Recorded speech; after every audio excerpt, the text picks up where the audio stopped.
কাকু আর না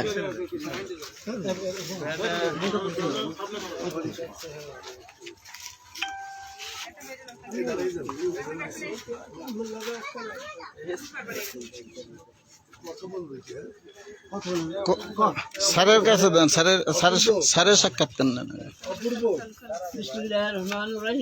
ওরা দাঁড়ান দাঁড়ান স্যার, একটু অন করো। আপনারা দাঁড়াইছেন, ঠিক আছে, এটা ক্লিয়ার করবেন সংক্ষেপে। ঠিক আছে, না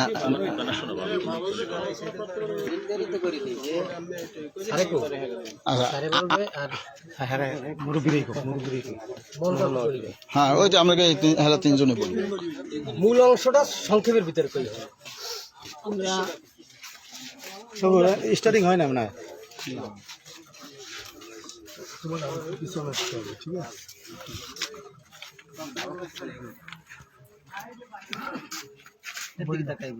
ঠিক আছে, আপনি আপনার মতো বলতে থাকবেন। ঠিক আছে, যে আগে আমি বলি যে বিষয়টা কি, এইটা কিন্তু এইখানে মানববন্ধন আপনারা কেন করতেছেন বা কারা আপনাদের উচ্ছেদ করতে চায়, ঠিক আছে, এই বিষয়টা আপনার পরিচয় দিয়ে আপনি শুরু করেন।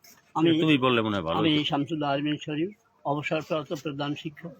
আমি 1995 সনে এই বরিশালের সদর থানার রাজাসার স্কুল থেকে অবসর গ্রহণ করি। অবসর গ্রহণের পরেই সৈয়দ আলমগীর হোসেন সাহেব আমাকে অনেকবার ডাকছে, যে তখন আমার স্কুলটাও ছিল না, 8 পর্যন্ত ছিল। আমি বললাম যে না, 8 পর্যন্ত থাকতে হবে না, আমি আগরপুরে ঠাকুর মল্লিক গ্রামে আমি হাই স্কুল করিয়েছি, এটা হাই স্কুল হবে। তখন আমার প্রচেষ্টা, আমার সহযোগিতায় হাই স্কুল হয়েছে। এরপর তাকে ধরলাম যে হাটের ব্যাপারে, যে আমাদের এত বড় টুঙ্গিবাড়ির যে বুখারিনগর পর্যন্ত প্রায় 2 মাইল 2.5 মাইল দূরত্ব, এর মধ্যে কোনো বাজার নেই, আমরা কোথায় যাবো, বেচা করবো। তখন এই নদীর পাড়ে বসে চুন্নু সাহেবের লাগে আলাপ হয় এবং তার ফ্যামিলির সাথে তুজুম্বারের সাথে ছোট তুজুম্বার মিরের কথা হয়। তারা বলে যে আগে সাহেব কেমন তারা কী করা যায়, তো লোলেন এই লোনের কেমন, আমি যদি আপনার জমি যদি দেন তাহলে আমরা ওরা ভরিয়ে নেবো ওদের টাকা দিয়ে আমাদের। তখন তারা আমাদের স্বতঃস্ফূর্তভাবে তাদের এই জমি ছেড়ে দিয়েছে, এখানে লেখা আছে স্বতঃস্ফূর্তভাবে ছেড়ে দিয়েছে, এবং আমরা তাদেরকে শহীদ পরিবারে আমরা প্রশংসা করছি। এই এখন আমাদের এই হাট আমরা ডেইলি, আমরা তো বুড়ো মানুষ। এটা কত সনে, এটা কত সনে দেশে? দেশে 2015-5-2000 সনে আরম্ভ এইটা আরম্ভ করি। কেরমন নয়, এইটা প্রায় 2-3 পর্যন্ত খাইছিল, এটা ভরছে। এই এলাকার এই যুবক যারা আছে তারা একটা ক্লাব আসছিল, ওই মাধ্যমে আমরা করছি। তা আমরা বড় কথা হইলে আমাদের এলাকার আনন্দ দেবার জন্য, বেচা কিনা করার জন্য, প্রয়োজনীয় জিনিস কেনার জন্য হাটটা করছি।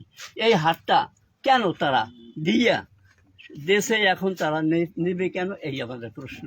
যে আমাদের হাটটা যদি দেন, এই এলাকার গরিব মানুষ তারা দোকান দেশে তারা বেচা কিনে করে খাবে, তাদের রুজির উপরে হাত দেওয়া না, তারা তো বড় লোক অনেক। এখন কারা নিতে চাচ্ছে? নেশে শহীদ পরিবারে এখন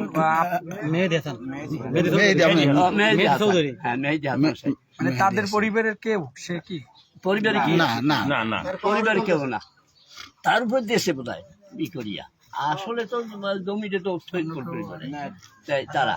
এখন আপনাদের দাবিটা কি? আমাদের দাবি যে হাটটা যদি কেমন নয়, এই যারা আছে তাদের থাকবে, ওরা গরিব মানুষ, ওরা বেচা কিনা করবে, আমরাও নেবো, কিনবো, আর আসবো, আনন্দ কেমন উন্নতি করবো। আমরা উন্নতি সেই হাটে, আমাদের নাম লাগবে না, আমরা প্রয়োজনের জিনিস এখান থেকে সরবরাহ করবো, এই আমাদের দাবি। আর যেন আমাদের হাটটা সুনাম অর্জন হয়। এটির পূর্বে যে হাটের সুনাম হয়েছে, স্কুলের সুনাম হয়েছে, তেমনি এই হাটের আমরা উন্নতি করতে চাই, সুনাম করতে চাই। ধন্যবাদ।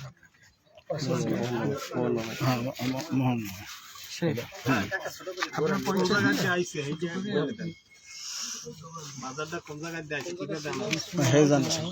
একটু জোরে বলবেন, ঠিক আছে?